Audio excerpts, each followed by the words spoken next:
হচ্ছে সেটা আসলে আমাদের জন্য খুবই একটা অ্যালার্মিং একটা ইস্যু বলে আমি মনে করি। বিষয়টি আলোচনা প্রত্যেকটাই পরিবেশ দূষণীয় প্রতিফলন এই দিকটিকে আমরা সেভাবেই পালন করতে চাই। আর সবাইকে ধন্যবাদ জানাচ্ছি, বিশেষ কৃতজ্ঞতা জানাচ্ছি।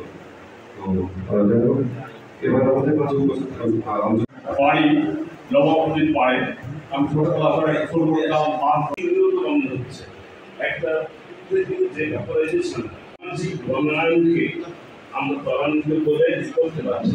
গাছকে যদি বাঁচিয়ে রাখার ব্যবস্থা না করি তাহলে গাছ লাগানোর মানে এত তাপমাত্রা মানে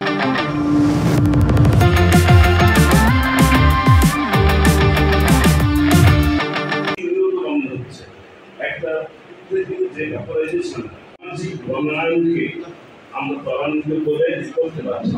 গাছকে যদি বাঁচিয়ে রাখার ব্যবস্থা না করি তাহলে গাছ লাগানোর মানে এত তাপমাত্রা মানে হচ্ছে সেটা আসলে আমাদের জন্য খুবই একটা অ্যালার্মিং একটা ইস্যু বলে আমি মনে করি। বিষয়টি আলোচনা প্রত্যেকটাই পরিবেশ দূষণীয় প্রতিফলন এই দিকটিকে আমরা সেভাবেই পালন করতে চাই। আর সবাইকে ধন্যবাদ জানাচ্ছি, বিশেষ কৃতজ্ঞতা জানাচ্ছি। এবার আমাদের পানি নবাবগঞ্জের পাড়ে আমি ছোটবেলা করে স্কুল করতাম